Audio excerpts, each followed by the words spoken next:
बिस्मिल्लाहिर्रहमानिर्रहीम। अस्सलाम वालेकुम व्यूअर्स, आप देख रहे हैं डाइनिंग। और हम जब भी बन्नू जाते थे तो वहाँ का मशहूर ज़माना बन्नू पुलाव ज़रूर ट्राई करते थे। लेकिन अगर आप बन्नू नहीं जा सकते तो इस रेसिपी के जरिए आप घर बैठे भी इस पुलाव को एंजॉय कर सकते हैं। रेसिपी पसंद आए तो चैनल को सब्सक्राइब कर दें, बेल आइकन को ऑल पे कर देने से आपको वीडियो का नोटिफिकेशन सबसे पहले फ्री में मिल जाएगा। बिस्मिल्लाहिर्रहमानिर्रहीम, ये रेसिपी को शुरू करते हैं। बीफ या मटन का गोश्त आप 3 पाव से 1 किलो तक ले सकते हैं। गोश्त को 3 से 4 पानी में अच्छी तरह से धो के 3 बादियान के फूल, 5 से 6 लौंग, 3 बड़ी काली इलायची और 2 दालचीनी के टुकड़े शामिल कर देते हैं। गोश्त को जल्दी गलाने के लिए कुकर प्रेशर का इस्तेमाल कर रहे हैं। समटाइम्स गोश्त जल्दी गल जाता है और बाज का देर भी लग जाती है। 7 कप पानी काफी रहेगा। नेक्स्ट हम इसमें हल्दी पाउडर 1/4 टीस्पून डाल रहे हैं, इससे पानी में झाग नहीं बनेगी। गोश्त को गलाने में 25 मिनट लगे हैं, लेकिन बेहतर है 15 मिनट के बाद लाजमी चेक कर लें। हीट को मीडियम लो ही रखा हुआ है।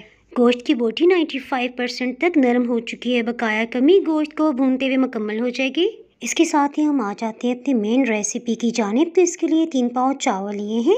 मेजरिंग कप में ये 4.25 कप बन जाते हैं। चावलों को 5 से 6 पानियों में अच्छी तरह से धो के कम से कम भी आधा घंटा जरूर भिगोएं। चावलों को जूसी और जायकेदार बनाने के लिए बड़े साइज के प्याज को चॉप कर लेते हैं। इसके साथ ही मीडियम लो हीट ऑन करते हुए आधे कप से थोड़ा सा ज्यादा ऑयल डाल देते हैं। चॉप किए प्याज की वजह से मसाला बहुत जल्दी तैयार हो जाता है। लहसुन अदरक का पेस्ट 2 खाने वाले चम्मच भर के लिया है। बीफ या मटन की गोश्त में लहसुन अदरक हमेशा ज्यादा मिकदार में डाला जाता है। 3 से 4 मिनट में इसमें हल्की सुनहरी रंगत आ गई है। बन्नू पुलाव में प्याज की रंगत ज्यादा ब्राउन नहीं की जाती। सो एक बड़े साइज के टमाटर का छिलका उतार के चॉप करके प्याज में डाल लेने से प्याज मजीद सुनहरी रंगत का नहीं होगा। 1/4 कप पानी डालते हुए टमाटर को 1 मिनट तक भून लेते हैं। मसालों में नमक 2 खाने वाले चम्मच से जरा सा कम, लाल मिर्च पाउडर 1 खाने वाला चम्मच, सफेद जीरा 1 खाने वाला चम्मच भर के लिया है। 1 कप पानी थोड़ी थोड़ी मिकदार में शामिल करते हुए इसे अच्छी तरह से भून लेते हैं। इस स्टेज पे मसालों की भुनाई से पुलाव में एक्स्ट्रा टेस्ट डेवलप होगा। पुलाव को खुशबूदार बनाने के लिए 2 खाने वाले चम्मच कसूरी मेथी इसी स्टेज पे जाएगी। मसाले को भूनते 1 कप पानी खत्म हो गया है। उबले हुए गोश्त को तो मसाले में डाल लेते हैं और बकाया बची हुई यखनी गोश्त को भूनने के काम आएगी। खुश्क धनिया को ताज़ा पीस के डालेंगे। 1.5 टेबल स्पून 1.5 खाने वाला चम्मच खुश्क धनिया पीस लिया है। मजीद मसालों में 1 चाय की चम्मच अध कुटी लाल मिर्च और आधी चाय की चम्मच ताज़ी पिसी काली मिर्च पाउडर डालते हुए इतना भूनेंगे कि मसाले और गोश्त में से सभी पानी खत्म हो जाए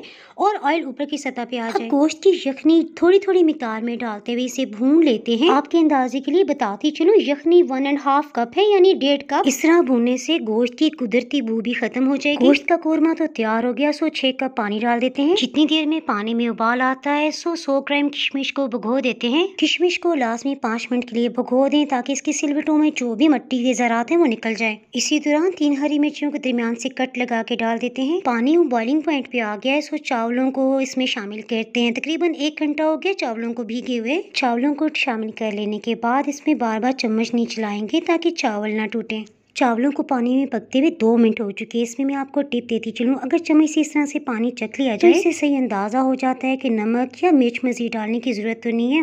परफेक्ट। मुट्ठी भर के हरा धनिया डाल लेने के बाद एक दफा मिक्सअप कर लेते हैं। मीडियम लो हीट पे पकते हुए तकरीबन 11 मिनट हो चुके हैं और इसका सभी पानी तकरीबन खुश्क होने वाला है। अंदाजे के लिए चावल मैं आपको करीब से दिखा देती हूँ। देखें, इसमें 4 अलग अलग हिस्से नजर आ रहे हैं। मजीद सिर्फ 2 मिनट तक पका लेने के बाद मैं आपको चावल चेक करके बताती हूँ। चावल को जब इस तरह से तोड़ा जाए तो 2 हिस्सों में टूट रहा है, यही परफेक्ट टाइम है। इसे दम लगा देते हैं। ढक्कन को कपड़े से कवर कर लेंगे ताकि स्टीम अंदर ही रहे। अब चावल वाले पैन को स्टोव से हटा लेते हैं और आपके पास जो भी रफ तवा हो उसको रखते हुए दोबारा से पैन को रख देंगे। इस तरह चावल नीचे की सतह पे नहीं लगेंगे और दम बहुत अच्छा आएगा। 2 मिनट्स में स्टीम बन गई। हीट को बिल्कुल लो कर दिया था। 12 मिनट्स में बहुत जबरदस्त चावल बन गए। अल्हम्दुलिल्लाह। रेसिपी पसंद आए तो वीडियो को लाइक कर दें, इससे चैनल को ग्रो होने में मदद मिलेगी। यूट्यूब पे रेसिपी देखने के लिए चैनल को सब्सक्राइब कर दें, बेल आइकन को ऑल पे कर देने से आपको वीडियो का नोटिफिकेशन सबसे पहले फ्री में मिल जाएगा। इसके अलावा डाइनिंग और को आप फेसबुक और इंस्टाग्राम पे भी फॉलो कर सकते हैं। तो हमें याद रखें, फिर मिलेंगे मजेदार सी रेसिपी के साथ। उस वक्त तक अल्लाह हाफिज।